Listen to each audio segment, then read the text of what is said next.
Haleluya. Mula pertama saya mengucapkan salam sejahtera di dalam nama Tuhan Yesus Kristus buat semua yang sudah datang pada malam hari ini. Kita merayakan Natal pada jemaat ini pada tahun 2014 ini, dan jujur saya dalam hati sebenarnya ada sedikit pesimis ya. Tuhan, apakah kami masih bisa merayakan Natal pada tahun ini?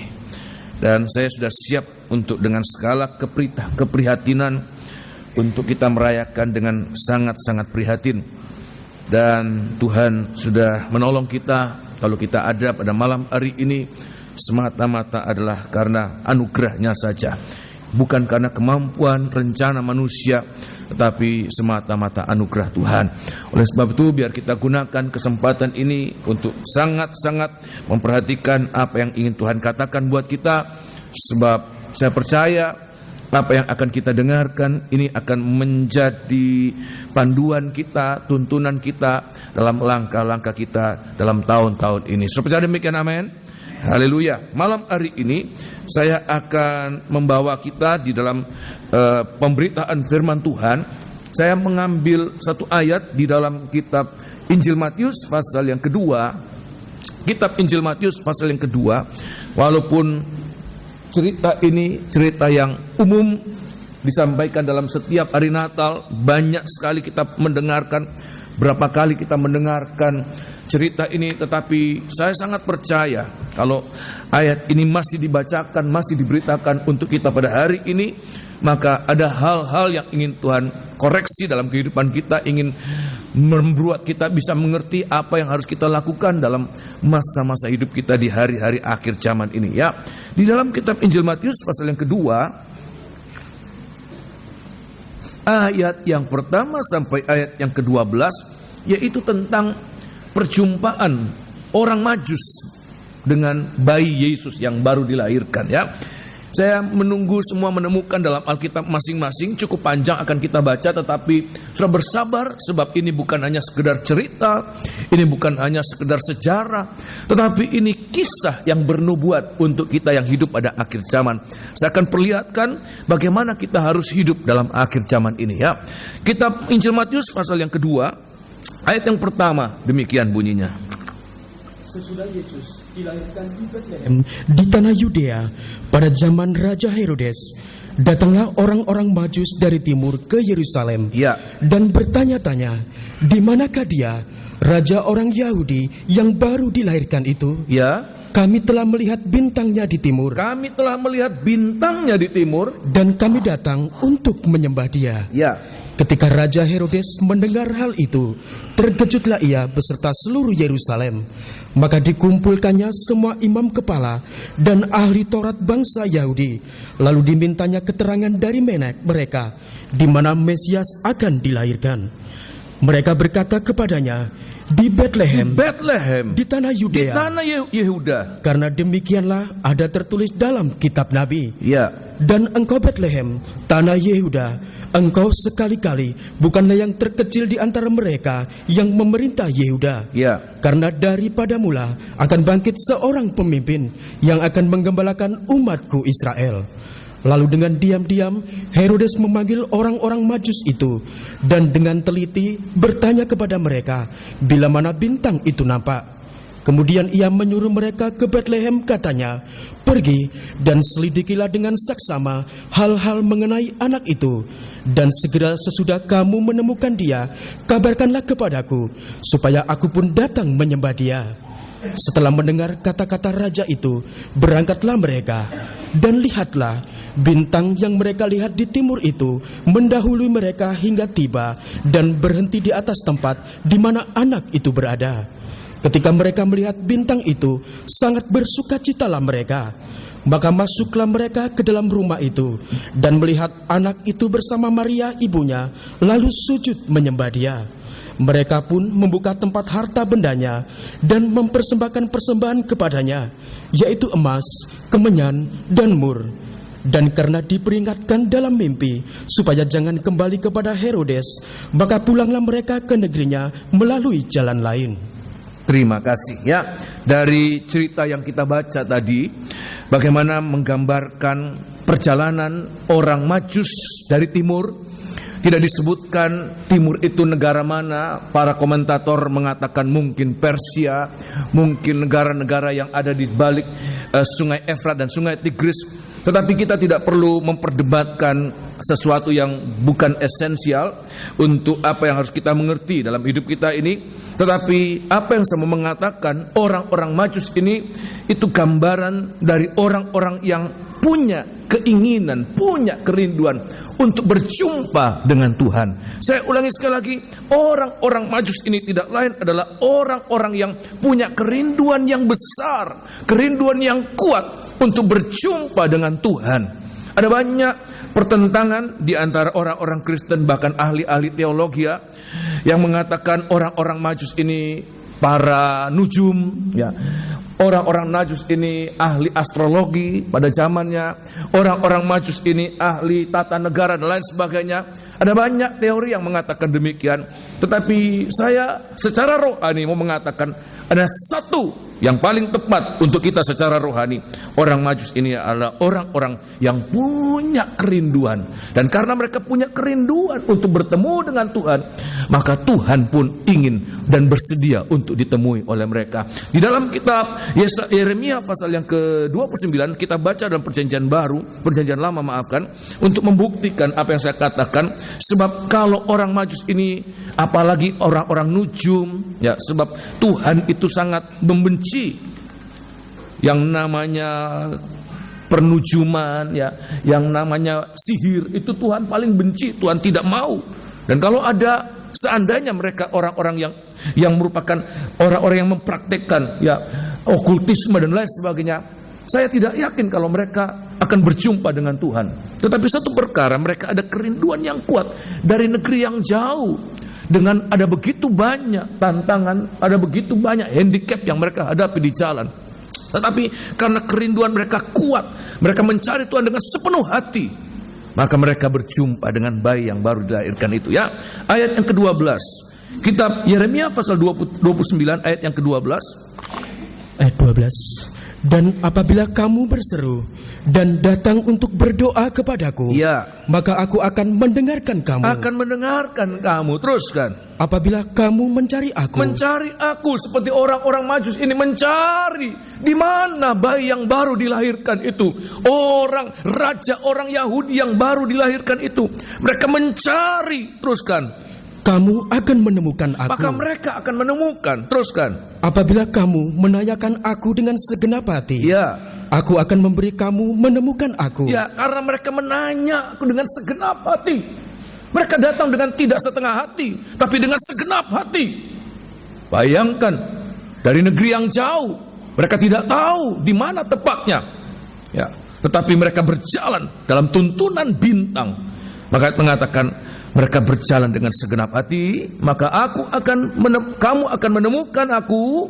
Aku akan memberi kamu menemukan aku. Ya. Demikianlah firman Tuhan. Terus. Dan aku akan memulihkan keadaanmu. Ya. Dan akan mengumpulkan kamu dari antara segala bangsa dan dari segala tempat kemana kamu telah kujebre-brekan. Demikianlah firman Tuhan. Dan aku akan mengembalikan kamu ke tempat yang dari mana aku telah membuang kamu. Terima kasih. Memang surat ini diberikan buat orang-orang buangan, ya. Surat kiriman ini untuk orang-orang buangan di Babel. Tetapi ini berlaku bukan hanya untuk satu golongan, tetapi ini dituliskan menjadi panduan untuk semua umat manusia. Dan ini juga berlaku dari zaman ke zaman sampai pada zaman kita ini, ya. Bagaimana kalau kita ada kerinduan untuk mencari Tuhan, maka kita pasti akan menemukan Tuhan. Malam hari ini kedatangan kita apa motivasi kita? Kalau kita ada kerinduan untuk bertemu Tuhan, maka saya percaya malam hari ini Yesus hadir di tengah-tengah kita dan kita akan berjumpa dengan Dia. Amin. Nah, saya akan perlihatkan, saudara, orang-orang Majus dulu mereka datang untuk bertemu dengan raja orang Yahudi yang baru dilahirkan. Saya ulangi sekali lagi, 2000 tahun yang lalu, supaya jangan kemudian kita terbawa-bawa kembali pada 2000 tahun yang lalu. 2000 tahun yang lalu, orang-orang Majus ini ingin berjumpa dengan Yesus yang baru dilahirkan. Mereka yang datang dari jauh untuk menjumpai Yesus yang lahir Bethlehem. Tetapi ini merupakan suatu nubuatan bahwa orang-orang Majus ini adalah kitalah umat Tuhan yang ada kerinduan untuk menyambut kedatangan Tuhan yang kembali. Kedatangan Tuhan kembali. Kali ini Tuhan yang datang. Tuhan yang datang dari surga untuk kita berjumpa dengan Dia pada saatnya datang. Dia datang bukan lagi sebagai bayi raja orang Yahudi yang baru dilahirkan, tetapi nanti Dia akan datang sebagai pribadi yang dewasa, raja di atas segala raja. Dia imam besar, Dia mempelai pria surga yang akan kita temui. Hanya orang-orang, saya mau mengatakan ini, hanya orang-orang yang punya kerinduan untuk kedatangannya akan berjumpa dengan Dia. Sebagaimana seperti orang-orang Majus dari tempat yang jauh, karena punya kerinduan yang kuat dengan sepenuh hati, dan mereka berjumpa dengan bayi Yesus. Walaupun mereka menghadapi banyak tantangan di jalan yang mungkin bisa melemahkan mereka, yang mungkin bisa membuka mereka di tengah jalan. Kita kembali saja. Buat apa kita susah-susah mencari bayi yang belum tentu lahir? Ya jangan-jangan juga mati. Tetapi mereka sepenuh hati dan mereka dijumpai. Demikian juga kita di hari-hari ini. Kalau kita punya kerinduan yang kuat, kita menghadapi banyak godaan, banyak tantangan. Terus terang, tantangan-tantangan, godaan-godaan yang kita hadapi sekarang, itu membuat banyak anak-anak Tuhan itu bisa kecewa. Banyak hamba-hamba Tuhan bisa mundur dari pelayanan. Dan kalau saya mendengarkan hari-hari ini terjadi goncangan-goncangan dalam gereja Tuhan. Sehingga kalau gereja Tuhan hanya melihat sosok manusia, ada begitu banyak manusia yang kecewa. Sebab apa? Melihat orang-orang yang seharusnya menjadi panutan tidak berlaku sebagaimana semestinya. Dan mereka kecewa. Dan kalau mereka kecewa, maka mereka kehilangan kekuatan untuk menanti kedatangan Tuhan yang kedua kali. Tetapi semoga kita malam hari ini, kerinduan kita jangan berkurang. Sebab apa? Kalau kerinduan itu timbul dari hati, maka kerinduan itu Tuhan akan tambahkan hari demi hari untuk kita ada kekuatan berjumpa dengan Tuhan. Oh, haleluya. Nah, malam hari ini saya akan memperlihatkan apa yang sedang akan dihadapi, apa yang sudah dihadapi oleh orang-orang Majus ini. Tidak disebutkan mereka berapa orang, tetapi dari persembahan yang mereka persembahkan pada ayat yang ke-11, emas, kemenyan, dan mur, banyak orang mempercayai ada 3 orang Majus. Dan saya juga cukup memegang ini, keyakinan saya juga 3 orang Majus ini. Mereka kemudian berjumpa dengan Tuhan, tetapi menghadapi suatu tantangan yang sangat besar, lebih daripada hanya sekedar jarak yang jauh, medan yang berat, melewati sungai, melewati padang gurun, melewati perompak-perompak, ditanam di padang pasir, melewati situasi cuaca yang ekstrim, sangat panas pada siang hari tetapi sangat dingin pada malam hari. Tapi lebih dari itu adalah pada saat mereka sampai di Yerusalem. Waktu mereka sampai di Yerusalem, Alkitab ini mengatakan pada ayat yang ketiga, mereka langsung berhadapan dengan Herodes, penguasa Yerusalem pada saat itu. Itulah raja orang Israel, raja boneka orang Israel. Dan Raja Herodes ini, kalau kita lihat, itu adalah ciri-ciri dari tingkah lakunya, itu adalah gambaran dari iblis, setan, yang juga akan dihadapi oleh gereja Tuhan pada akhir zaman sebelum menjumpai mempelai pria yang akan datang. Saya ulangi sekali lagi, sebagaimana orang-orang Majus itu sebelum berjumpa dengan bayi raja yang baru dilahirkan itu menghadapi tantangan yang terbesar, lebih daripada jarak yang jauh, lebih daripada medan yang berat, adalah Herodes dengan segala kelicikannya. Saya lihat di sini bagaimana liciknya dia, mau memutarbalikkan isi hatinya. Dia katakan, sini kamu pelajari dengan saksama, cari tahu ya bayi itu di mana dan ceritakan kepada saya. Kenapa? Nanti saya juga akan menyembah dia. Saya mau tanya, kira-kira benar-benar isi hatinya itu sama dengan perkataannya, saudara? Kira-kira sama, saudara? Ingin diapakan, saudara? sembelih, ingin dibunuh. Tapi dia katakan, aku pun akan menyembah dia. Dan terbukti dia bukan hanya sekedar pendusta licik. Ini tabiat dari iblis. Dia pendusta dari awalnya. Tetapi juga dia adalah pembunuh. Yaitu pada ayat yang ke-16 sudah bisa baca bagaimana waktu dia kemudian tidak menemukan kabar dari orang-orang Majus tentang bayi Yesus yang baru dilahirkan. Dia marah begitu besar dan dia tega membunuh anak-anak yang baru dilahirkan sampai berumur 2 tahun ke bawah. Semua dibunuh. Sehingga pada saat itu seruan yang besar, ada tangisan yang besar di Bethlehem. Kenapa? Bayi-bayi itu dibunuh oleh Herodes. Begitu kejam. Kalau orang membunuh orang dewasa itu kejam. Kalau kekejaman terjadi dalam peperangan itu biasa. Tetapi ini kekejaman pembunuhan terjadi bukan pada waktu perang, bukan terhadap orang-orang yang bisa melawan, tetapi kepada orang-orang yang tidak berdaya, anak-anak dia membunuh. Dan itulah gambaran tentang iblis. Iblis itu pribadi yang sangat kejam. Dia sangat licik, tetapi juga dia sangat kejam. Sebab dia bapa pembunuh, bapa pembohong. Dia pembunuh manusia sejak semula, dan dia bapa pendusta. Dan itu yang akan kita hadapi pada akhir zaman. Naga, si ular tua, naga merah padam, iblis dan Satan, itu yang akan dihadapi oleh gereja Tuhan. Dan malam hari ini saya akan sampaikan sebagaimana orang-orang Majus dalam bimbingan Allah. Demikian juga kita, kalau kita dalam bimbingan Tuhan, maka kita pun akan menang dalam tantangan yang terakhir ini. Sudah percaya demikian, amin? Nah, apa yang menuntun orang-orang Majus ini sampai bisa bertemu dengan bayi Yesus, bayi raja orang Israel, raja orang Yahudi yang baru dilahirkan?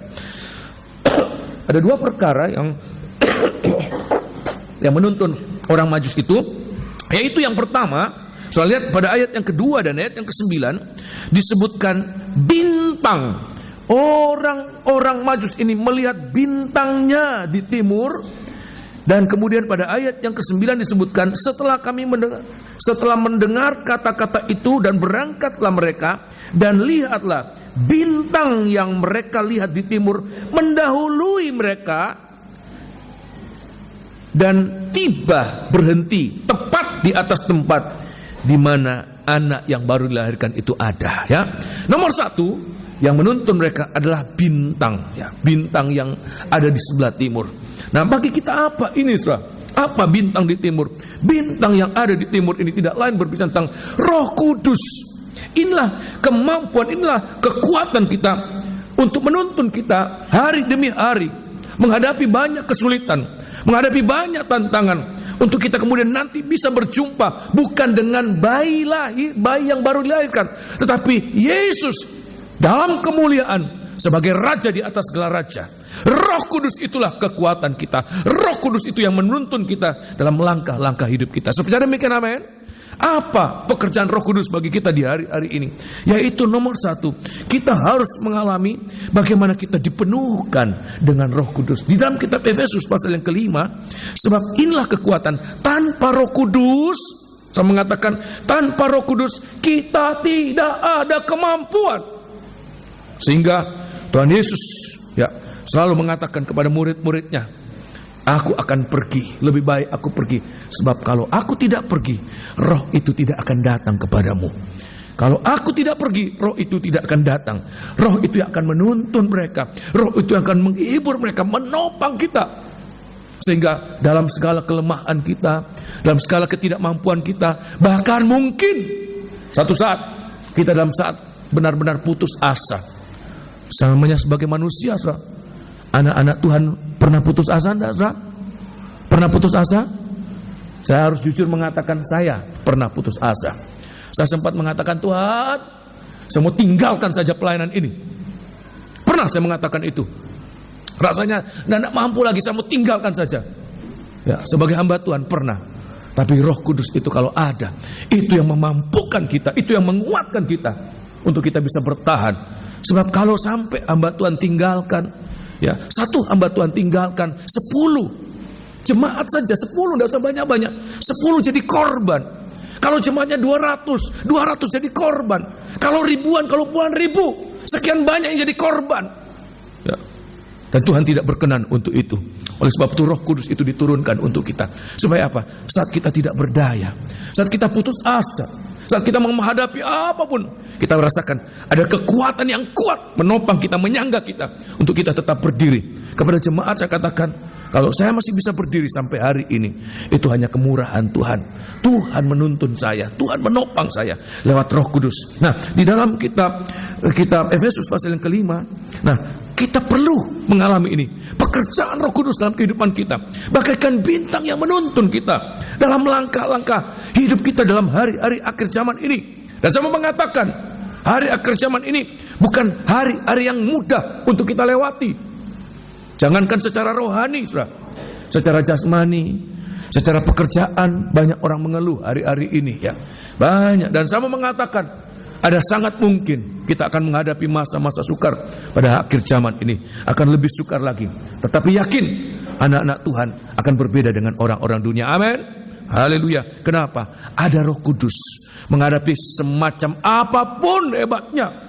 Ya, bukan hanya sekedar cuaca atau apapun, juga kondisi perjalanan, bahkan menghadapi pribadi setan itu yang akan berhadapan langsung dengan kita. Maka kita pun dapat mengatasinya, bukan karena kita, tapi Roh Kudus yang ada dalam kehidupan kita, ya. Di dalam kitab Efesus pasal yang kelima, kita harus mengalami ini. Efesus pasal yang kelima, sebab kalau kita tidak mengalami ini, kita tidak ada kemampuan. Efesus pasal yang kelima, Efesus pasal yang kelima, ayat yang ke-16 lebih dahulu, ya, atau ayat yang ke-15, kita menghadapi situasi sukar. Seperti perjalanan orang Majus menghadapi situasi sukar. Mereka tidak gampang, tidak senang-senang, saudara. Mereka tidak kemudian bawa kemah yang mewah, ada AC-nya, ya. Kemudian mereka bisa tinggal. Mereka hanya berjalan dengan ya, mungkin kalau kita lihat gambar-gambar dengan onta, ya, melewati padang gurun, melewati apapun juga, mereka berjalan. Dan dia mengatakan, Roh Kudus itu yang menguatkan mereka, hati mereka itu terutama. Ya, ayat yang ke-15 perhatikan. Karena itu, perhatikanlah dengan saksama bagaimana kamu hidup. Ya. Janganlah seperti orang bebal. Perhatikan. Tetapi seperti orang arif. Ya. Dan pergunakanlah waktu yang ada. Sebab apa Tuhan katakan hari-hari ini? Kalau kita masih hidup sampai hari ini, hari-hari ini. Dan ayat yang ke-16, dan pergunakanlah waktu yang ada. Dan pergunakan waktu yang ada, hari-hari yang ada, kesempatan yang ada. Karena hari-hari ini adalah jahat. Ini masa-masa sukar. Hari-hari ini adalah hari yang jahat. Terus kan? Sebab itu janganlah kamu bodoh. Ya. Tetapi usahakanlah supaya kamu mengerti kehendak Tuhan. Terus. Dan janganlah kamu mabuk oleh anggur. Dan janganlah kamu mabuk oleh anggur. Karena anggur menimbulkan hawa nafsu. Ya. Tetapi hendaklah kamu penuh dengan Roh. Tetapi kamu penuh dengan Roh Kudus. Teruskan. Dan berkata-katalah seorang kepada yang lain, ya, dalam mazmur, ya, kidung puji-pujian, terus, dan nyanyian rohani, ya, bernyanyi dan bersoraklah bagi Tuhan, ya, dengan segenap hati. Terus, ucapkanlah syukur senantiasa, ya, atas segala sesuatu dalam nama Tuhan kita Yesus Kristus, ya, kepada Allah dan Bapa kita. Terus, dan rendahkanlah dirimu, ya, seorang kepada yang lain di dalam takut akan Kristus. Nah, hari-hari ini kita perlu dipenuhkan dengan Roh Kudus. Saya mau mengatakan bukan karena gereja ini gereja dari denominasi Pentakosta yang kemudian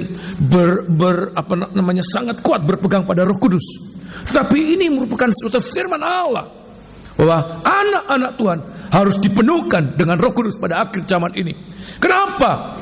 Sebab kalau kita tidak dipenuhkan dengan Roh Kudus, Alkitab mengatakan, maka kita tidak ada kemampuan untuk apa? Terutama menghadapi tantangan yang terbesar, terutama bukan dari luar lebih dahulu, dari dalam kita sendiri. Apa itu? Kedagingan kita.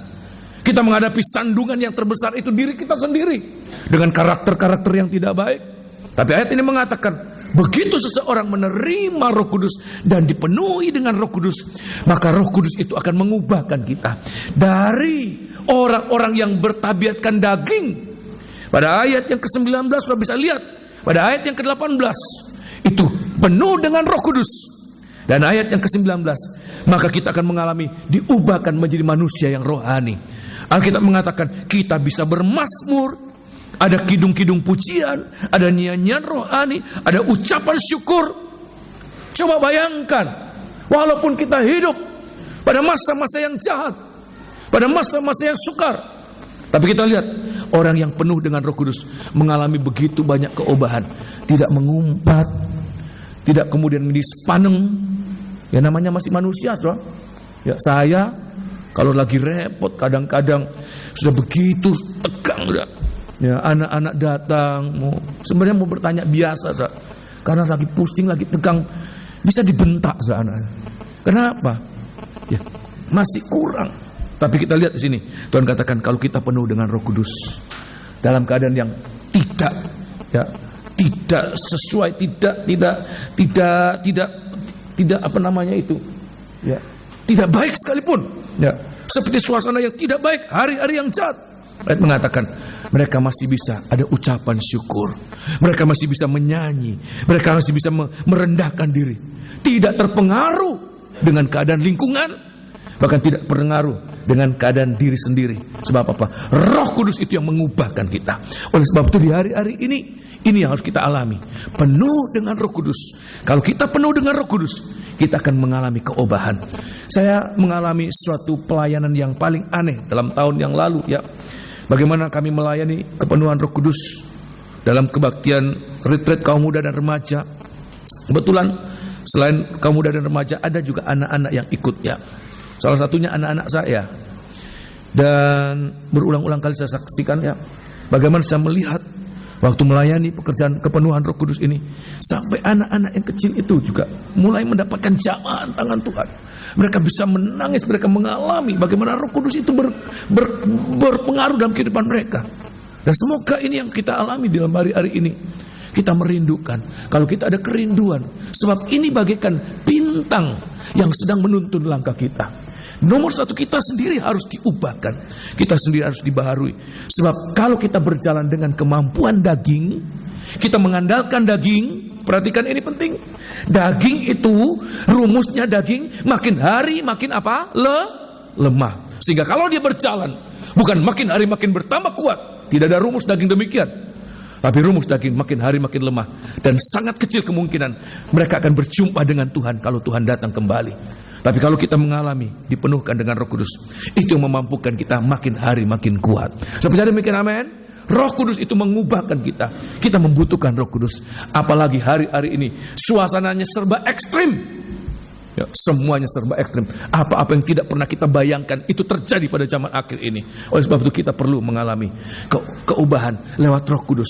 Suasana doa akan berubah, suasana ibadah akan berubah, dalam rumah tangga akan berubah. Sebab apa? Ada seorang yang dipenuhkan dengan Roh Kudus, itu akan menjadi penawar. Kalaupun satu belum dipenuhkan Roh Kudus, yang satu sudah dipenuhkan, ini akan menjadi penyeimbang. Bayangkan kalau dua-dua nggak dipenuhkan, dua-dua daging, ya ini gini, hancur rumah tangga. Tapi kalau kita mengalami, Tuhan penuhkan aku, satu saja itu sudah cukup, nanti akan mempengaruhi rumah tangga yang ada di sekitarnya. Oleh sebab itu di hari-hari ini kita harus mohon, Tuhan penuhkan aku dengan Roh Kudus, sebab Roh Kudus akan mengubah kehidupan kita. Manusia daging akan dirubahkan menjadi manusia rohani, amin. Nomor satu. Selain itu, Roh Kudus juga akan membuat kita bisa berjalan di dalam Roh Kudus. Kita akan berjalan di dalam Roh Kudus. Galati pasal yang kelima, suratan Galati pasal yang kelima, kitab Galati pasal yang kelima, Galati pasal yang kelima, berjalan oleh Roh Kudus, ya. Galati pasal yang kelima ayat yang ke-16. Galati pasal yang kelima ayat yang ke-16. Oh, haleluya. Maksudku ialah hiduplah oleh Roh. Nah, kata hiduplah oleh Roh, perkataan yang sebenarnya adalah berjalan oleh Roh. Teruskan.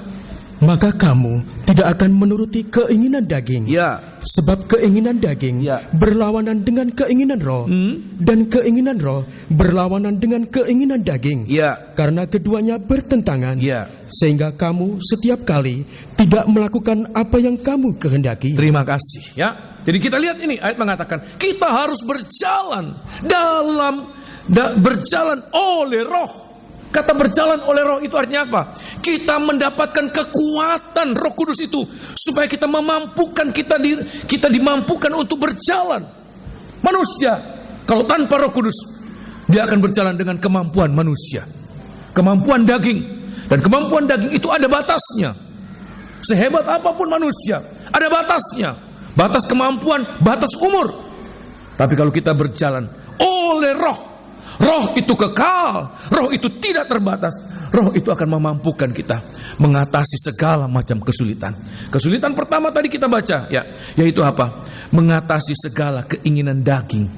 Rasul Paulus sendiri mengatakan, kalau sudah baca dalam kitab Roma pasal yang ke-6, pasal yang ke-7, bagaimana Rasul Paulus katakan, handicap pertama untuk melakukan apa yang baik adalah dagingnya sendiri. Setiap kali ingin melakukan apa yang baik, dia selalu gagal. Ya, saya selalu berkata-kata ya, pada akhir tahun ini, setiap kali kita dengar firman Allah pada akhir tahun, kita evaluasi. Iya, saya tahun-tahun yang lalu banyak alpanya, banyak bolongnya, dalam ibadah, dalam pelayanan banyak kurang sungguh-sungguhnya. Dan waktu kita dengarkan, seolah-olah kita digairahkan.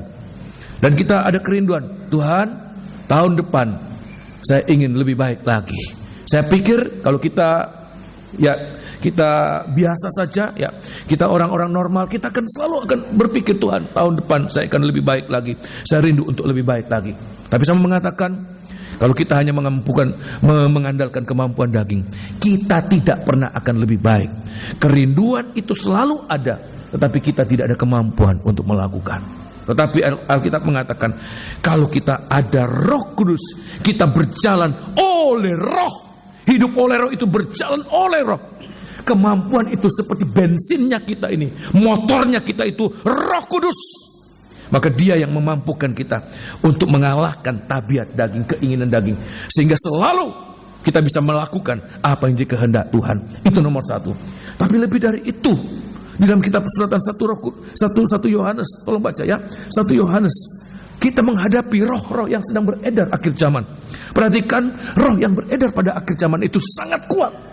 Soalnya bisa lihat hari-hari ini pengaruh-pengaruh yang berada di akhir zaman ini, lewat televisi, lewat narkoba, lewat miras. Tadi malam saya sempat mendengarkan di radio di Sumedang, ada begitu banyak yang meninggal gara-gara miras. Dan ini terjadi bukan hanya di satu daerah. Ini merata, di Surabaya pun terjadi, di daerah-daerah Kristen pun terjadi. Bagaimana roh alkohol ini bekerja, belum roh narkoba, belum roh free sex, belum roh pornografi, belum roh apapun. Ini sedang bergentayangan ini, dan begitu kuat. Dan seolah-olah manusia tidak mampu menahan, seperti kekuatan itu begitu kuat.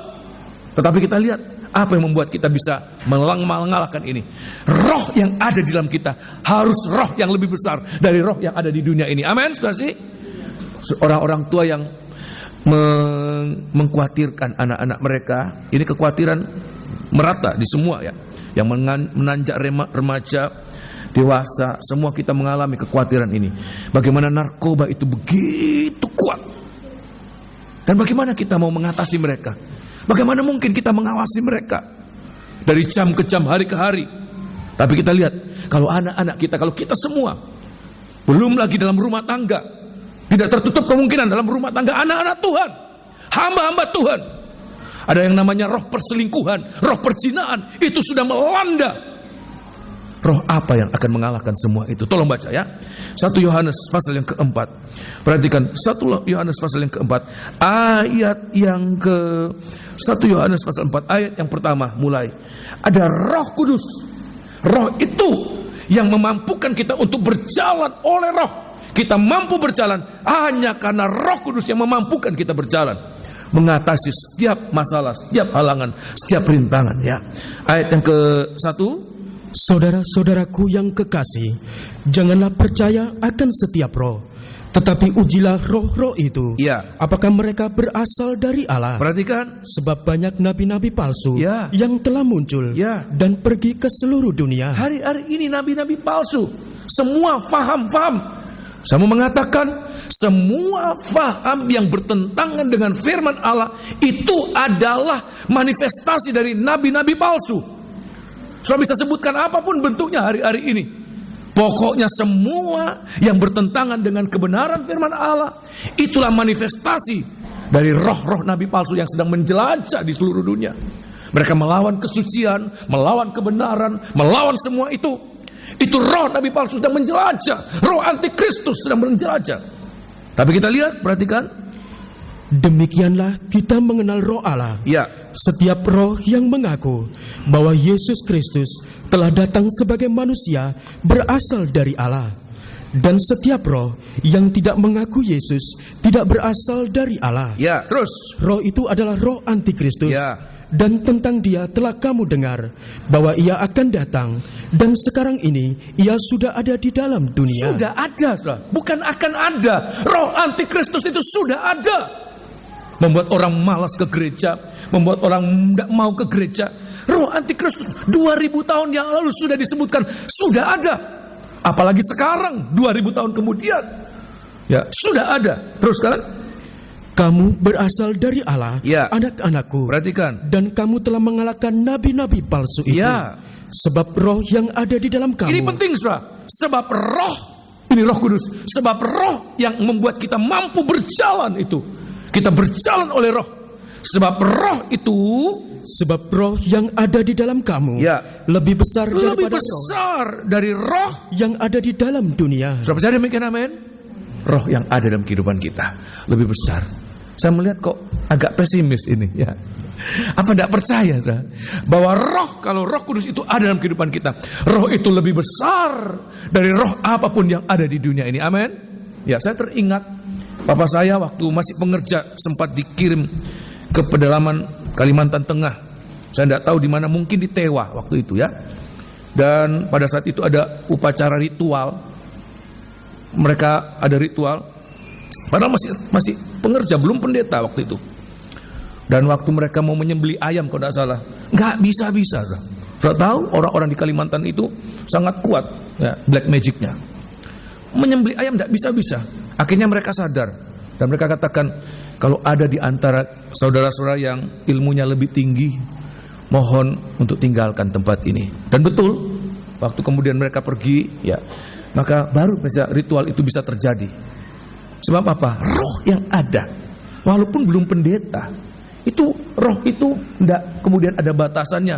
Kalau pendeta itu baru rohnya hebat, ya. Anak-anak Tuhan biasa nggak boleh dapat Roh Kudus. Tidak, semua kita, Alkitab mengatakan kita berasal dari Allah. Roh itu yang berasal dari Allah itu yang lebih besar dari roh yang ada di dunia ini, akan membuat kita kuat, mampu mengalahkan apapun yang ada di dunia ini. Amin. Oleh sebab itu di hari-hari ini jangan putus asa. Kita berjalan bukan dengan kekuatan daging, tapi kita berjalan oleh Roh Kudus. Oleh Roh Kudus itu membuat kita mampu mengalahkan segala musuh, baik yang ada dalam kehidupan kita ini daging, maupun roh-roh yang ada dalam dunia. Sebab apa? Kita berjalan oleh Roh Kudus, seperti bintang yang memimpin kita itu. Bintang, ya. Yang kedua, selain kita dipimpin oleh Roh Kudus, kita juga harus, ya, kita berjalan oleh Roh Kudus, kita juga harus dipimpin oleh Roh Kudus, ya. Jadi kita diubahkan dari manusia daging, lewat kita dipenuhkan, kita kemudian dikuatkan untuk berjalan oleh Roh Kudus, bukan dengan kemampuan sendiri, tetapi juga kalau Roh Kudus ada dalam kehidupan kita, Dia tidak membawa kita dengan arah yang ngawur. Mentang-mentang kekuatannya hebat, ya, mentang-mentang bensinnya hebat, mentang-mentangnya mesinnya hebat, kemudian jalannya ngawur, pokoknya kemana saja.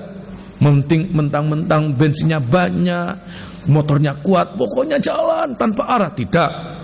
Alkitab mengatakan kalau Roh Kudus itu memenuhi kehidupan kita, kalau kita berjalan oleh Roh Kudus, maka kita juga akan dipimpin oleh Roh Kudus. Ada tujuan-tujuan setiap tindakan kita, setiap perkataan kita, setiap segala yang kita lakukan, itu semua punya tujuannya. Bukan hanya sekedar melakukan, bukan hanya sekedar berkatakan, tetapi segala-galanya ada tujuannya, dan tujuannya itu mengandung apa? Kebaikan. Seperti demikian, amin. Ya, tolong baca. Ya, suratan Galati tadi, pasal yang ke-5, ayat yang ke-18. Kita harus berjalan dalam bimbingan seperti bintang yang menuntun orang-orang Majus. Seandainya mereka tidak melihat tuntunan dari bintang itu, bintang membawa mereka ke Yerusalem, Malah mereka mungkin tambah jauh. Mungkin sampai ke Mongolia. Mereka di timur, saudara. Tambah ke timur lagi, saudara. Tambah ke bisa-bisa nyasar sampai di Indonesia mungkin ya. Sampai tambah ke sini. Tapi bintang membawa ke sana, ke barat, ke Yerusalem. Tolong baca ya. Galati pasal 5 ayat yang ke-18. Perhatikan. Galati pasal yang ke-5 ayat yang ke-18. Kita harus berjalan dalam tuntunan. Ya. Dipimpin oleh Roh Kudus. Ayat yang ke-18. Akan tetapi, ya, jikalau kamu memberi dirimu ya, dipimpin oleh Roh, dipimpin oleh Roh Kudus, maka kamu tidak hidup di bawah hukum Taurat. Ya, ayat yang ke-25. Ayat 25. Ya, jikalau kita hidup oleh Roh, ya, baiklah hidup kita juga dipimpin oleh Roh. Dipimpin oleh Roh Kudus.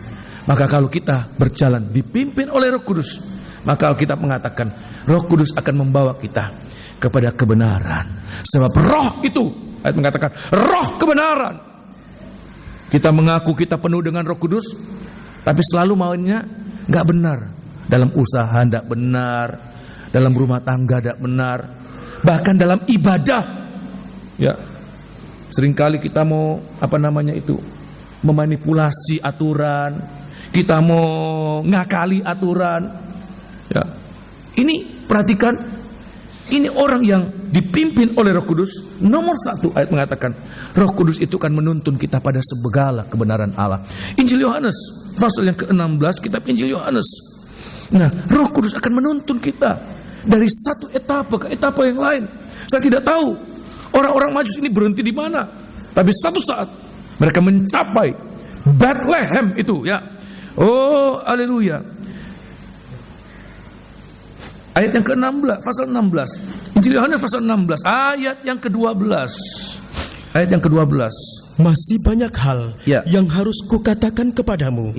Tetapi sekarang kamu belum dapat menanggungnya. Tetapi apabila ia datang, apa itu? Yaitu Roh kebenaran. Roh kebenaran sama. Roh Allah, Roh kebenaran, Roh Tuhan, Roh Kudus itu pribadi yang sama. Menuntun kita. Roh kebenaran menuntun kita kemana? Ia akan memimpin kamu ke dalam seluruh kebenaran. Nah, sebab ia tidak akan berkata-kata dari dirinya sendiri, tetapi segala sesuatu yang didengarnya, itulah yang akan dikatakannya, dan ia akan memberitakan kepadamu hal-hal yang akan datang. Saya mau mengatakan ini untuk hal-hal yang sederhana saja. Ya, dosa yang paling tidak pernah orang berpikir untuk berbuat dosa itu apa kira-kira? Ya. Orang yang paling tidak pikir kalau dia mau berbuat dosa itu. Kira-kira dosa apa, saudara? Padahal dosa itu paling tidak boleh ada dalam kerajaan surga. Dosa apa, saudara? Dusta. Kalau orang selingkuh, berpikir 1000 kali. Kalau orang curi, berpikir banyak kali. Orang membunuh, orang apapun juga. Ya. Berpikir. Tapi kalau orang berdusta, saudara, tanpa pikir.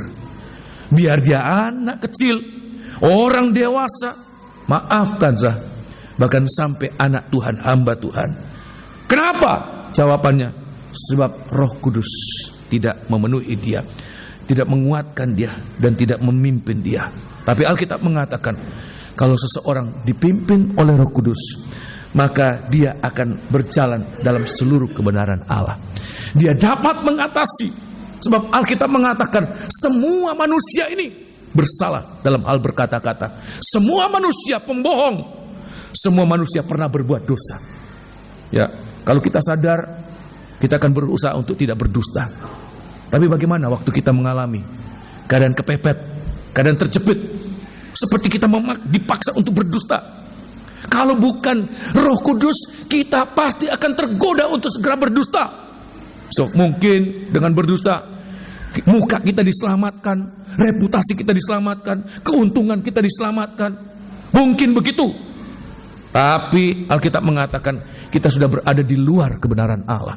Tapi Alkitab mengatakan kalau kita penuh dengan Roh Kudus, kita berjalan dengan Roh Kudus, oleh Roh Kudus, maka kita juga akan dipimpin oleh Roh Kudus. Nomor 1, kita berjalan dipimpin dalam kebenaran Allah. Untuk apa? Lebih daripada kebenaran, kita akan bawa pada kesucian. Kita akan dibawa. Orang tidak mungkin mampu hidup suci kalau tanpa Roh Kudus. Sebab apa? Daging ini selalu membawa kepada sesuatu yang najis. Tapi kalau ada Roh Kudus itu membawa kita dari kesucian kepada kesucian. Kita akan berjalan dalam kesucian, sehingga hari demi hari kita akan hidup suci. Saya akan mengatakan pentingnya anak-anak Tuhan hidup suci. Sebab hanya orang-orang yang hidup suci akan layak menghadap hadirat Tuhan. Akhir zaman akan terjadi dua aliran yang sangat besar. Yang jahat bertambah jahat, yang najis bertambah najis. Tetapi juga yang benar bertambah benar, yang suci bertambah suci. Di mana kita berada, itu menentukan akhirnya.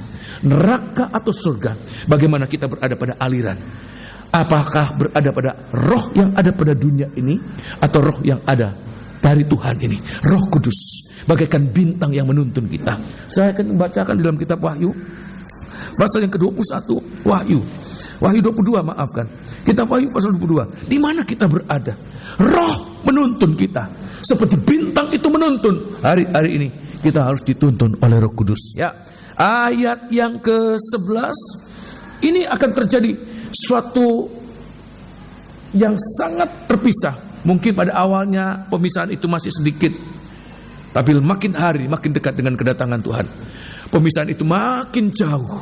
Ya, ayat yang ke-11. Barang siapa yang berbuat jahat, biarlah ia terus berbuat jahat. Ya. Barang siapa yang cemar, biarlah ia terus cemar. Tetapi, dan barang siapa yang benar, biarlah ia terus berbuat kebenaran. Terima kasih. Terus, barang siapa yang kudus, ya, biarlah ia terus menguduskan dirinya. Siapa yang akan membuat kita benar? Siapa yang akan memampukan kita hidup kudus? Roh Kudus itu bagaikan bintang yang menuntun orang-orang Majus. Itulah menuntun orang-orang yang punya kerinduan untuk menanti kedatangan Tuhan, menyambut kedatangan Tuhan yang datang untuk kedua kalinya. Bukan lagi sebagai bayi, tapi sebagai raja di atas gelar raja yang datang dalam kemuliaan. Oh, haleluya. Ini kekuatan kita, ya. Sebagaimana orang Majus dipimpin oleh bintang, kita juga dipimpin oleh Roh Kudus. Amin. Ya, yang kedua apa, Saudara? Kita kembali dalam cerita tadi, Injil Matius pasal yang pertama tadi, ya. Kitab Injil Matius pasal yang kedua, ya, maafkan. Nah, selain Roh Kudus, kita lihat kemudian waktu sampai di Yerusalem, ya, mereka kemudian masih bertanya-tanya, di mana bayi itu, ya. Dan kemudian bertemu dengan Herodes pada ayat yang keempat. Injil Matius pasal yang kedua ayat yang keempat. Nah, kali ini Roh Kudus, saya lihat, tidak bekerja sendiri. Roh Kudus, dia satu paket. Roh Kudus tidak bekerja sendiri. Ini Tuhan berikan dua perkara ini dalam gereja Tuhan. Ayat yang keempat, perhatikan. Maka dikumpulkannya semua imam kepala dan ahli Taurat bangsa Yahudi. Ya. Lalu dimintanya keterangan dari mereka, di mana Mesias akan dilahirkan. Ya. Mereka berkata kepadanya, di Betlehem, di tanah Yudea. Di tanah Yudea. Karena demikianlah ada tertulis dalam kitab Nabi. Ya. Dan engkau Betlehem, dan engkau tanah Yehuda, engkau sekali-kali bukanlah yang terkecil di antara mereka yang memerintah Yehuda. Karena daripada mula akan bangkit seorang pemimpin, perhatikan, yang akan menggembalakan umatku Israel. Ya, terima kasih. Selain bintang, maka yang menuntun orang Majus ini bisa bertemu dengan bayi Yesus adalah Taurat. Maafkan, kitab Nabi. Ya, kitab Nabi. Dalam hal ini Nabi Mika. Sudah bisa baca di rumah. Mika pasal yang kelima ayat yang pertama. Mika menubuatkan tentang datangnya Yesus, Mesias, dan lokasi lahirnya dia dengan tepat disebutkan di Bethlehem Efrata, di tanah Yudea. Nah, inilah bagi kita apa ini? Kitab Nabi. Itu berbicara tentang firman nubuatan. Firman yang berbicara bukan hanya sekedar masa lalu, tetapi terutama firman yang menunjukkan kita masa depan kita, untuk memperlihatkan langkah-langkah kita ke depan. Ini firman nubuatan, baik langkah besok, minggu depan, bulan depan, apa-apa yang akan terjadi, maupun langkah jauh. Bagaimana kita diarahkan, bukan hanya sekedar maafkan. Saya melihat gejala anak-anak Tuhan akhir zaman ini. Gejala, mereka mencari Tuhan, ikut Tuhan, melayani Tuhan hanya untuk perkara-perkara yang dekat. Apa itu? Kebutuhan secara jasmani, diberkati secara jasmani. Padahal Alkitab mengatakan semua itu kita hanya dapatkan sampai di bumi ini, dan kita tidak akan bawa saat kita pergi ke surga. Kita tidak akan bawa apa-apa. Sebagaimana kita datang tanpa bawa apa-apa, maka kita pergi juga enggak bawa apa-apa. Sehingga kalau gereja Tuhan tidak dipimpin oleh Roh Kudus, tidak dipimpin oleh firman Allah, firman nubuatan, maka bisa dibayangkan seperti mata anak-anak Tuhan itu begitu picik, hanya melihat apa-apa yang ada di depan saja. Tapi Alkitab mengatakan ibadah kita ini bukan hanya untuk kini, tapi untuk masa depan. Supaya demikian apa? Amin. Apa yang membuat kita bisa mengerti? Firman nubuatan yang bernubuat.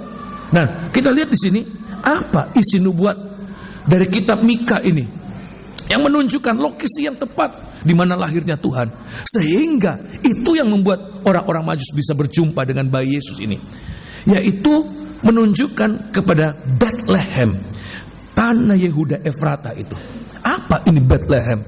Bethlehem ini tidak lain adalah penggembalaan. Arti dari Bethlehem itu Bayit dan Lechem, itu artinya rumah roti. Rumah roti itu tidak lain adalah penggembalaan. Selain itu juga secara jasmani, di Bethlehem ini banyak padang-padang penggembalaan. Bagaimana domba-domba itu diternak di sana, ya.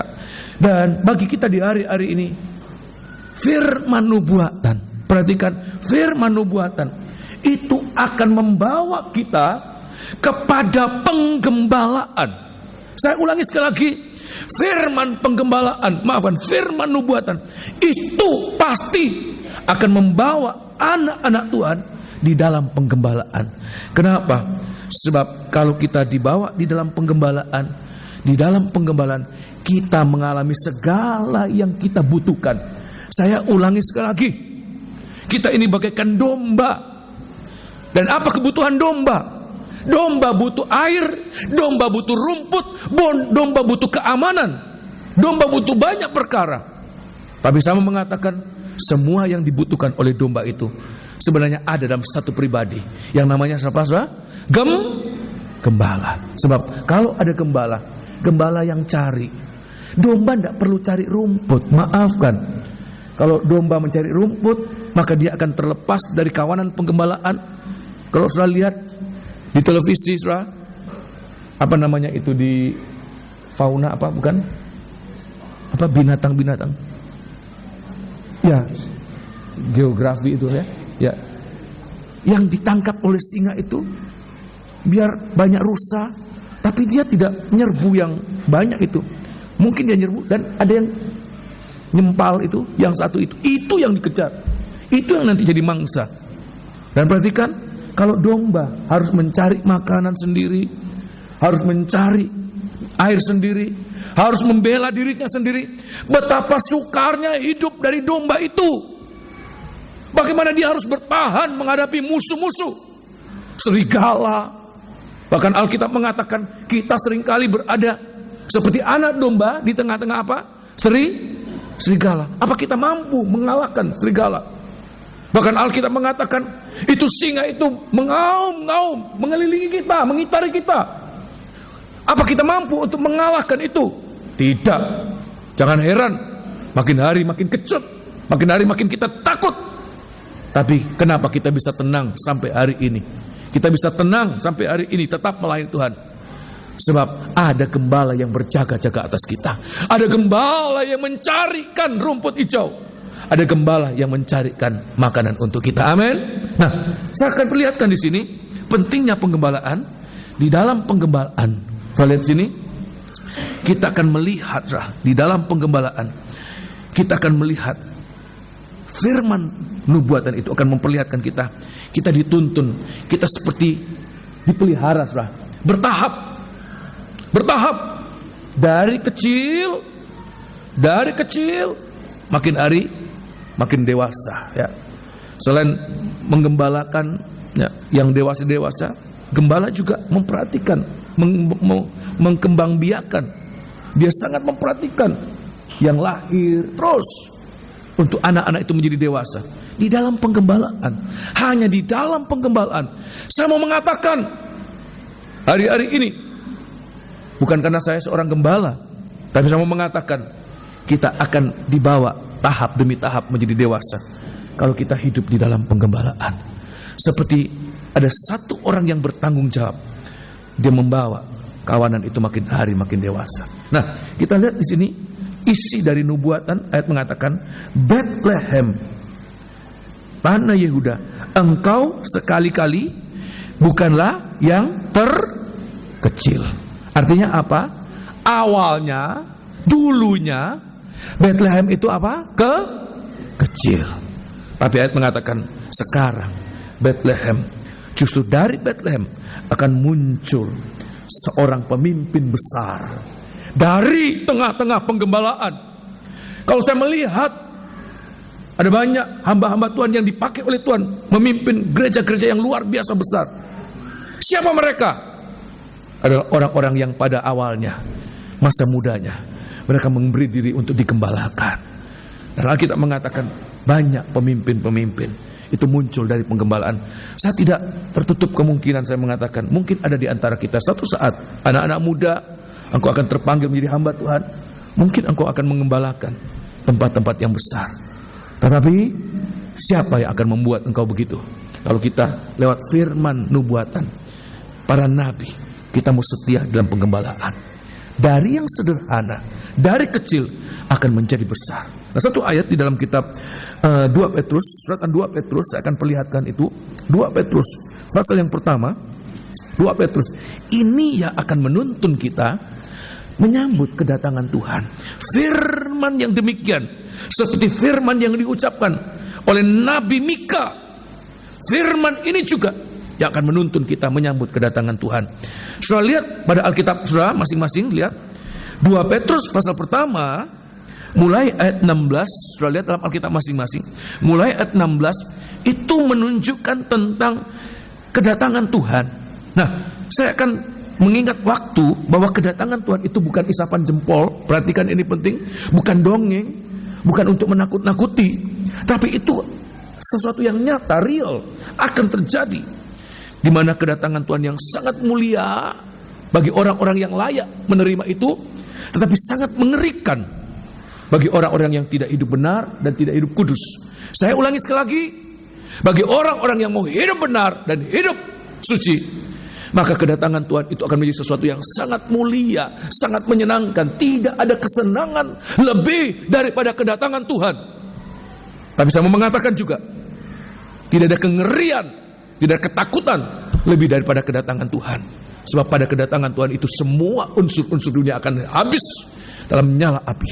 Nah, kita lihat pada ayat yang ke-19, bagaimana cara hidup kita menanti kedatangan Tuhan itu. Perhatikan apa yang kita perhatikan. Ayat yang ke-19, perhatikan. Dengan demikian, ya, kami makin diteguhkan. Kami makin diteguhkan oleh firman, ya, yang telah disampaikan oleh para nabi. Orang Majus mendengarkan firman yang dikatakan oleh Nabi Mika. Kami makin diteguhkan. Bintang sudah menuntun mereka. Lebih tepat lagi dituntun oleh kitab Nabi Mika. Di Bethlehem, di tanah Efrata, di tanah Yudea, di situ akan dilahirkan, ya, oleh firman yang disampaikan oleh para nabi. Alangkah baiknya, ya, kalau kamu memperhatikannya, nah, sama seperti memperhatikan, ya, pelita yang bercahaya, ya, di tempat yang gelap, nah, sampai fajar menyingsing, ya, dan bintang timur terbit bersinar di dalam hatimu. Sekali lagi ayat yang ke-19 ini sangat penting bagi kita. Ini perhatian kita. Kalau kita ada dalam penggembalaan, maaf, bukan hanya sekedar kita bangga terdaftar dalam salah satu gereja, tetapi apa yang jadi perhatian kita? Seringkali kita bangga, gerejanya besar, organisasinya bagus, pendetanya hebat, ya, manajemen gerejanya bagus. Tapi perhatian kita bukan pada firman nabi, firman para nabi, bukan. Tolong baca ayat 19. Dengan demikian, ya, kami makin diteguhkan oleh firman yang telah disampaikan oleh para nabi. Perhatikan. Alangkah baiknya, ya, kalau kamu memperhatikannya. Perhatikan itu sama seperti memperhatikan pelita Ya. yang bercahaya di tempat yang gelap Nah, sampai fajar menyingsing Ya. dan bintang timur terbit bersinar di dalam hatimu. terima kasih. Alkitab mengatakan di dalam penggembalaan ada firman kenabian, firman yang bernubuatan. Maka apa yang harus kita praktekkan? Kita perhatikan firman dari para nabi itu, firman yang bernubuat. Perhatikan, saudara. Dalam banyak kesaksian jemaat selalu mereka mengatakan firman yang disampaikan itu seringkali mendahului apa-apa yang akan terjadi. Waktu mendengarkan seolah-olah mereka belum membutuhkan, tetapi waktu kemudian besok, minggu depan jadi seperti apa yang disampaikan, baru mereka, loh, kok firman sudah tahu apa yang akan aku alami. Itulah firman nubuatan, saudara. Dia mendahului apa-apa yang akan terjadi. Dan kalau kita perhatikan ini penting, kita perhatikan, maka firman nubuatan akan makin hari makin terang, makin hari makin jelas. Bukan hanya menyangkut perkara-perkara jasmani, pekerjaan kita, nikah kita, tetapi sampai pada bagaimana nasib kita. Kita tidak ada lagi keraguan, ini nanti masuk neraka atau masuk surga ya. Mudah-mudahan masuk surga. Bukan suatu pengharapan, tapi suatu keyakinan. Kenapa? Kita memperhatikan firman nubuatan itu. Nah, Alkitab mengatakan perhatian kita pada firman nubuatan bagaikan kita memperhatikan sebuah pelita. Saudara tahu apa pelita, saudara? Lampu teplok lah, lilin lah. Itu nyala yang sederhana. Di dalam firman penggembalaan itu disampaikan dengan sangat sederhana. Mulai dari yang sederhana. Itulah hakikat dari penggembalaan. Dari kecil menjadi besar, dari sederhana menjadi sangat besar. Ayat mengatakan walaupun sangat sederhana, disampaikan oleh hamba Tuhan yang sederhana, dengan cara yang sederhana, dengan topik yang sederhana, bagaikan hanya seperti pelita saja. Nanti habis kebaktian ini ada candlelight, saudara. Ya, kalau lampu-lampu ini pakai teknologi, saudara. Tapi lilin tidak pakai teknologi. Ya, cukup ada sumbu, ada api, nyala. Nggak pakai belajar, anak kecil pun bisa menyalakan itu. Nggak perlu buat apa-apa. Ya, saya teringat masih kecil, ya, masih kadang-kadang lampu sering kali mati di desa waktu di Manado. Ya pakai apa? Botol kosong, ada sumbu, sudah jadi lampu. Itu pelita. Tapi mengatakan nyala yang pelita yang kecil itu, yang sederhana itu. Tapi kalau kita perhatikan firman yang sederhana, tapi kalau kita perhatikan, sudah membuat mata kita jadi terang. Walaupun suasana gelap. Saya mau tanya, saudara, kalau gelap itu nomor satu apa yang kita rasakan, saudara? Apa yang kita rasakan? Takut. Kira-kira begitu, saudara? Ya, anak-anak kecil nanti kalau mati lampu, langsung pegang mamanya, takut ya. Ya pikirnya ada setan lah, ada apa lah. Gelap itu identik dengan rasa takut. Tapi gelap juga identik dengan ketidakpastian. Saudara, bayangkan kalau gelap sekali. Satu langkah, saudara. Ini saya berjalan di sini, tapi kalau gelap, saya tidak tahu yang di depan saya itu lebih rendah. Satu langkah bisa membuat kejatuhan saya. Satu langkah membuat kita apa? Kita tidak tahu apa-apa. Entah jatuhkah kita, entah sukseskah kita. Coba saudara bisa hari-hari ini. Semua dunia dilanda dengan ketidakpastian.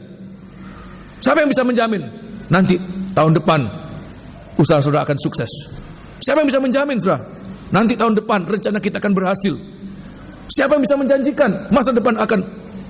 Kalau tidak ada terang firman Allah. Sebab apa? Dunia sana sedang dikuasai oleh apa? Kegelapan. Tetapi ayat mengatakan kalau kita perhatikan, walaupun firman Allah itu sederhana, hanya seperti lilin, hanya seperti pelita, tapi Alkitab mengatakan makin hari lambat laun, perhatian kita itu membuat firman Allah itu tidak lagi hanya seperti pelita, tapi nanti dia akan menjadi terang yang besar bagaikan bintang timur. Tolong baca sekali lagi, bintang fajar yang bukan bintang fajar ya, bintang timur yang terbit di dalam hati kita. Sekali lagi ayat yang ke-19. Dengan demikian, ya, kami makin diteguhkan oleh firman yang telah disampaikan oleh para nabi. Apa itu? Alangkah baiknya Ya. kalau kamu memperhatikannya. Walaupun sederhana, saudara. Tapi seringkali walaupun sederhana, nggak ngerti. Walaupun sederhana, saking sederhananya, nggak menarik. Tapi perhatikan, walaupun ngerti, nggak ngerti, menarik, nggak menarik. Tapi kalau kita perhatikan, kita tahu dalam setiap firman Allah, ada rencana Tuhan untuk kita. Dan kita perhatikan Tuhan kemana arah firman Allah itu. Alkitab mengatakan, kalau kita memperhatikan seperti pelita yang bercahaya di dalam kegelapan, alangkah baiknya ya, kalau kamu memperhatikannya sama seperti memperhatikan pelita yang bercahaya di tempat yang gelap, ya, sampai fajar menyingsing. Fajar menyingsing itu adalah gambaran tentang datangnya Tuhan. Tuhan akan datang. Apa yang membuat kita bisa mencapai kedatangan Tuhan? Seperti orang Majus bisa mencapai Bethlehem, ya, bintang dan kitab nabi itu yang menuntun mereka. Kita lihat ini, firman para nabi itu bagaikan cahaya lilin, cahaya pelita, maka dia akan bersinar, ya, perhatikan, sampai fajar menyingsing, ya, dan bintang timur, ya, terbit bersinar di dalam hatimu. Bintang timur itu, bintang pagi itu, bintang yang mendahului datangnya fajar, datangnya matahari, itu akan terbit dalam hati kita. Bintang timur itu bintang yang paling terang, cahayanya paling terang mengatasi kegelapnya malam untuk menunggu fajar menyingsing. Maka itu ayat mengatakan bukan lagi ada di luar, tapi terang firman Allah itu akan dalam kehidupan kita. Kita akan merasakan hari-hari ini, walaupun sebelumnya kita belum pernah dengar firman Allah, atau firman yang kita dengarkan lama. Tapi kalau firman Allah itu kita perhatikan, maka tepat pada saat-saat kita membutuhkan jawaban, firman itu bagaikan terang dari bintang timur yang ada dalam hati kita, yang akan memberikan jawaban, yang akan memberikan petunjuk apa yang harus kita lakukan dalam hari-hari ini. Oleh sebab itu di hari-hari ini kita perlu membutuhkan ini. Orang Majus dipimpin oleh bintang dan kitab para nabi. Nah, saya akan perlihatkan dua perkara ini nggak bisa sendiri-sendiri, nggak bisa sendiri, tetapi bagaikan satu paket yang bekerja bersama-sama. Ayat yang ke-20 dan 21, perhatikan ayat 20 dan 21. Ayat 20. Ya. Yang terutama harus kamu ketahui ialah bahwa nubuat-nubuat dalam kitab suci, ya, tidak boleh ditafsirkan menurut kehendak sendiri. Ya, teruskan. Sebab tidak pernah nubuat dihasilkan oleh kehendak manusia, ya, tetapi oleh dorongan Roh Kudus. Dorongan Roh Kudus. Orang-orang berbicara atas nama Allah. Jadi kita lihat nubuatan dan Roh Kudus itu bersama-sama. Adanya kitab yang dituliskan oleh para nabi, sebab hamba Tuhan itu diinspirasi oleh Roh Kudus sehingga dia berbicara atas nama Tuhan.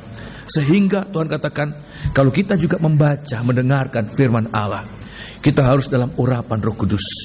Roh Kudus dan firman Allah itu bersama-sama.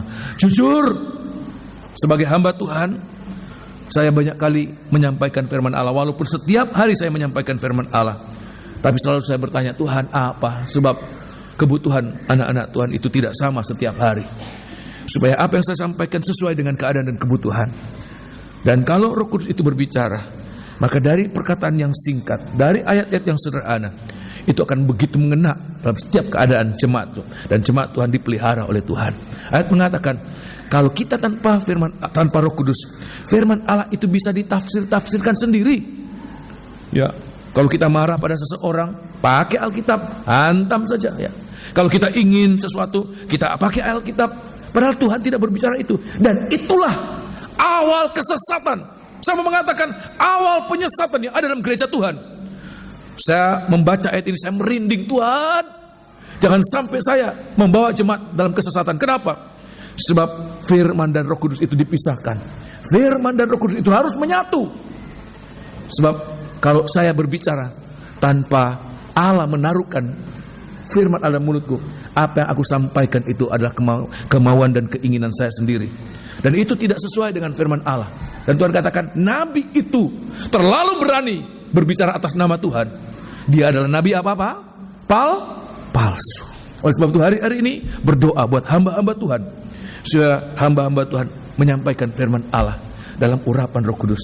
Dan jemaat Tuhan bagaikan orang-orang Majus dipimpin oleh bintang-bintang dan Roh Kudus, ya. Bintang, Roh Kudus itu dan firman Allah untuk sampai mencapai, kalau dulu mencapai bayi yang baru dilahirkan, nanti kita akan mencapai Dia yang akan datang kedua kali sebagai Raja di atas segala raja, Tuhan di atas segala Tuhan, Tuhan imam besar kita, mempelai pria surga kita. Amin.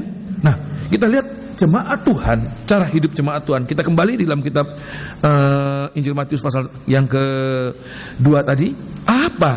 Waktu kemudian mengalami ketemu dengan bayi yang baru lahir itu, inilah cara ibadah anak-anak Tuhan yang akan mencapai, ya, kedatangan Tuhan yang penuh dengan kemuliaan.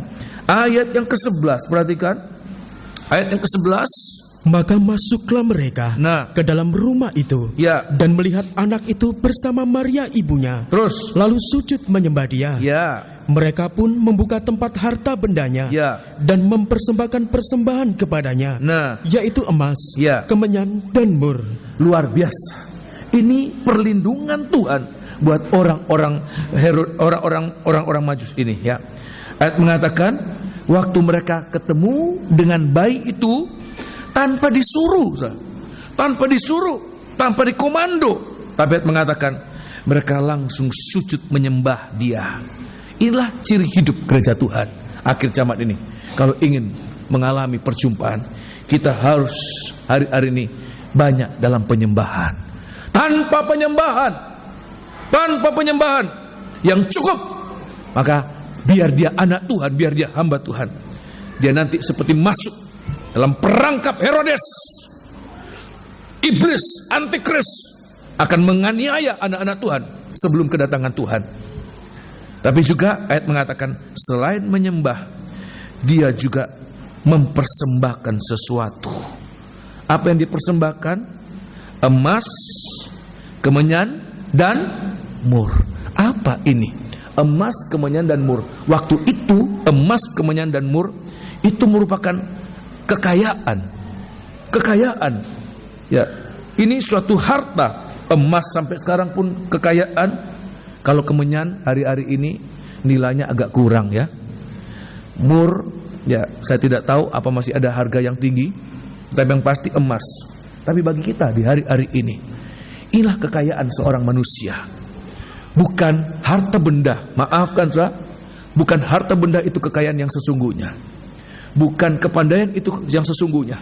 Tapi apa yang dimiliki oleh manusia, tubuh, jiwa, roh kita ini. Semua manusia memiliki tubuh, jiwa, roh kita. Dan itulah yang harus kita persembahkan kepada Tuhan dalam sepanjang umur hidup kita ini. Dalam setiap ibadah ini, persembahkan tubuh, jiwa, roh kita. Kenapa? Pentingnya kita mempersembahkan tubuh, jiwa, roh kita. Setiap kali kita bertemu dengan Tuhan, walaupun mata kita belum bisa melihat nanti Dia datang kembali, belum. Tapi sekarang ini, dalam setiap ibadah, dalam setiap pelayanan, kita seperti sedang bertemu dengan Dia, walaupun masih dalam pandangan yang rohani. Apa yang harus kita persembahkan? Selain kita mempersembahkan harta benda kita secara jasmani, tapi yang pasti kita harus mempersembahkan emas, perak, dan mur. Ini apa? Kemenyan dan mur apa ini? Tubuh, jiwa, roh kita. Kita persembahkan ke dalam tangan Tuhan. Sebab ada banyak orang beribadah hanya dengan tubuhnya, tapi jiwa rohnya melayang-layang. Ada orang yang beribadah katakan, ya, tubuh saya tidak, tapi roh saya tidak. Tapi kita harus mempersembahkan tubuh, jiwa, roh kita. Sebab kalau kita tidak mempersembahkan tubuh, jiwa, roh kita ini, maka nanti pada akhir zaman antikris akan menguasai tubuh, jiwa, roh anak-anak Tuhan yang tidak sungguh-sungguh. Orang-orang dunia yang tidak sungguh-sungguh untuk apa? Dicap dengan 666, mendahului kedatangan Tuhan. Sebagai ayat terakhir, tolong baca dalam kitab Wahyu, ya, kitab Wahyu pasal yang ke-13, ya. Wahyu. Saya tidak menakut-nakuti, tapi saya ingin memperingatkan sidang jemaat Tuhan. Kita menghadapi bukan lagi Yesus sebagai bayi, tapi Dia yang akan datang dalam kemuliaan. Ya. Kitab Wahyu pasal 13, ayat yang ke-15, ya. Atau ayat yang ke-15, nanti satu saat Kalau hari-hari ini kita tidak membawa dengan sukarela, orang-orang Majus ini tidak dipaksa untuk mempersembahkan harta benda mereka, tapi dengan sukarela. Ya, nanti satu saat akan ada gerakan persembahan, tapi persembahan itu dengan paksaan. Siapa yang memaksa? Antikris menguasai dunia ini. Sebelum Tuhan datang, Antikris itu menguasai dunia ini. Mereka akan memaksa semua harta, semua kekayaan yang ada di dunia akan dikumpulkan dalam satu tangan. Ya. Ayat yang ke-15 perhatikan.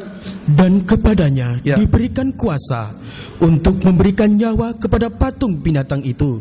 Ya. Sehingga patung binatang itu berbicara juga. Terus. Dan bertindak begitu rupa. Ya. Sehingga semua orang yang tidak menyembah patung binatang itu dibunuh. Dan ia menyebabkan sehingga kepada semua orang, kecil atau besar, kaya atau miskin, merdeka atau hamba, diberi tanda pada tangan kanannya atau pada dahinya. Perhatikan. Dan tidak seorang pun yang dapat membeli atau menjual selain daripada mereka yang memakai tanda itu, yaitu nama binatang itu. Perhatikan. Atau bilangan namanya. Apa itu? Yang penting di sini ialah hikmat. Ya, siapa yang memberi hikmat? Roh Kudus itu hikmat kita. Firman Allah akan menjadi hikmat kita. Yang penting di sini ialah apa? Yang penting di sini ialah hikmat. Ya. Barang siapa yang bijaksana, baiklah ia menghitung bilangan binatang itu. Ya. Karena bilangan itu adalah bilangan seorang manusia. Apa itu? Dan bilangannya ialah 666. Hari-hari ini saya melihat orang tidak takut lagi pakai angka 666. Ada mobil ya L atau B, L66AC. Saya pikir ini bukan tidak sadar ini. 66AC Antikris ya. Ini dengan sadar pakai baju kaos 666. Itu cap Antikris. 6 pada tubuh, 6 pada jiwa, 6 pada roh. Siapa mereka? Yang tubuh jiwa rohnya tidak dipersembahkan kepada Tuhan. Bagaikan emas, kemenyan dan mur tidak dipersembahkan kepada Tuhan.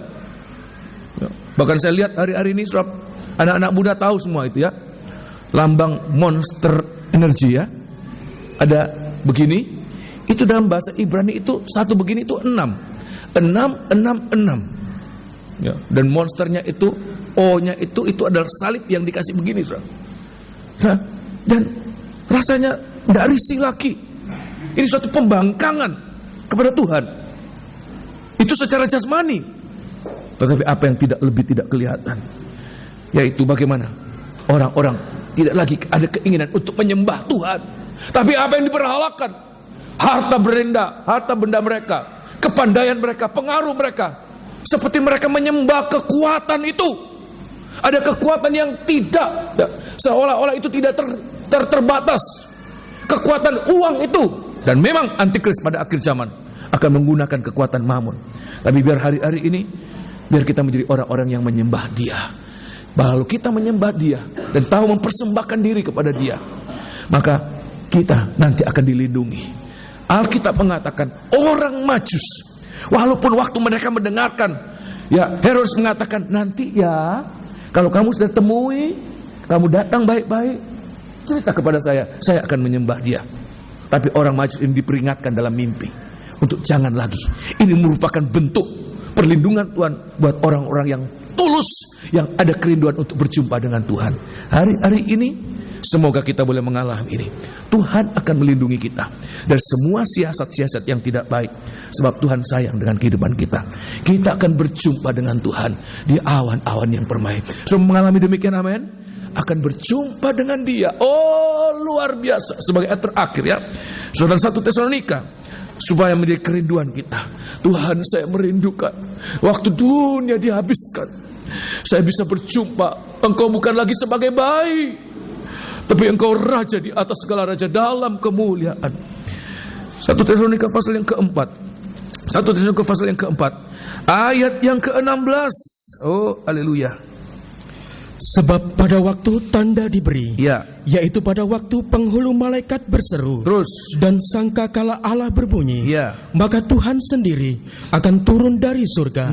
Dan mereka yang mati dalam Kristus. Siapa mereka yang mati dalam Kristus? Mereka berjalan dalam tuntunan firman Allah, dalam tuntunan Roh Kudus. Ya, teruskan. Dan mereka yang mati dalam Kristus Ya. akan lebih dahulu bangkit. Firman Allah dan kekuatan Roh Kudus itu akan membangkitkan mereka. Sebab di dalam firman Allah ada janji kebangkitan. Seperti demikian, amin. Roh Kudus itu roh kebangkitan. Tuhan katakan, kalau roh itu ada di dalam kamu, roh yang membangkitkan Kristus akan membangkitkan kamu juga. Ya, teruskan. Sesudah itu, Ya. kita yang hidup, Nah. yang masih tinggal, Ya. akan diangkat bersama-sama dengan mereka dalam awan. Bagi kita yang masih hidup, itu roh dan firman Allah bagikan dua sayap burung nasar yang menerbangkan kita. Teruskan, kita akan diangkat di awan-awan. Diangkat bersama-sama dengan mereka dalam awan. Ya. Menyongsong Tuhan di angkasa. Menyongsong Tuhan di angkasa. Terus, Demikianlah kita Ya. akan selama-lamanya bersama-sama dengan Tuhan. mau mengalami demikian, amin? Bersama-sama dengan Tuhan. Bayangkan, terima kasih, kalau saja orang Majus itu mereka hanya bertemu sekejap saja, mungkin saja tidak tinggal, tidak nginap. Mereka sujud, mereka persembahkan, kemudian mereka pulang. Tapi Alkitab mengatakan, kita bukan hanya berjumpa dengan dia untuk kembali lagi dalam kehidupan yang biasa. Tapi ayat mengatakan, pada saat dia datang, kita akan berjumpa dengan dia untuk selama-lamanya. Suatu kebahagiaan yang sempurna dan kekal. Sebab firman-Nya sempurna dan kekal. Semoga inilah firman Tuhan yang menjadi berkat Natal buat kita pada malam hari ini, ya. Kita akan bangkit berdiri, kita akan menyanyikan satu lagu. Pelan-pelan perjamuan suci segera tampil ke depan. Kita akan menikmati tubuh dan darah Tuhan.